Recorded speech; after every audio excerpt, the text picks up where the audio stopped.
പെരുമ്പാവൂരിൽ 18 കോടിയുടെ ഹൈബ്രിഡ് കഞ്ചാവ് പിടികൂടിയ കേസിലെ മുഖ്യപ്രതിക്ക് മറ്റ് കേസുകളുമായി ബന്ധമെന്ന് എറണാകുളം ജില്ലാ പോലീസ് മേധാവി. രാമനാട്ടുകരയിൽ സ്വർണം കടത്തിയ കേസിലും ഇയാൾക്ക് പങ്കുള്ളതായി കണ്ടെത്തി. പ്രതിക്കായി അന്വേഷണം ഊർജിതമാക്കിയതായി പോലീസ്.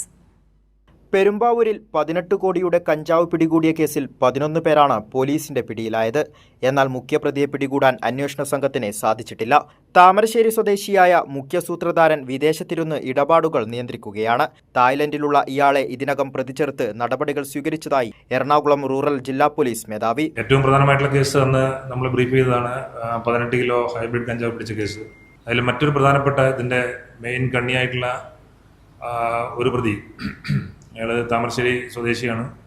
അയാളാണ് ഇപ്പോൾ തായ്ലൻഡിൽ നിന്ന് നിയന്ത്രിച്ചുകൊണ്ടിരിക്കുന്നത്. അയാൾക്കെതിരായിട്ടുള്ള തെളിവുകൾ നമ്മൾ കണ്ടെത്തി കഴിഞ്ഞു. അയാൾ കഴിഞ്ഞ 6 വർഷമായിട്ട് കേരളത്തിൽ നിന്നും രക്ഷപ്പെട്ട് ഒളിവിൽ താമസിക്കുകയാണ്. ഇയാൾ മറ്റു പല കേസുകളിലെയും പ്രധാന പ്രതിയാണ്. രാമനാട്ടുകരയിൽ സ്വർണം കടത്തിയ കേസിലും ഇയാൾക്ക് പങ്കുണ്ട്. 2019 2 ഗുണ്ടാ സംഘങ്ങളുടെ നേതൃത്വത്തിൽ നടന്ന ഈ സംഭവത്തിൽ 5 പേരാണ് മരണപ്പെട്ടത്. പ്രതിയെ പിടികൂടുവാനുള്ള ശ്രമം പോലീസ് തുടരുകയാണ്. ജില്ലയിലെ ആക്രമണ പരമ്പരകളിൽ ഗുണ്ടാ ആക്ട് അനുസരിച്ച് തുടർ നടപടികൾ സ്വീകരിക്കുമെന്ന് ജില്ലാ പോലീസ് മേധാവി പറഞ്ഞു. കൈരളി ന്യൂസ്, കൊച്ചി.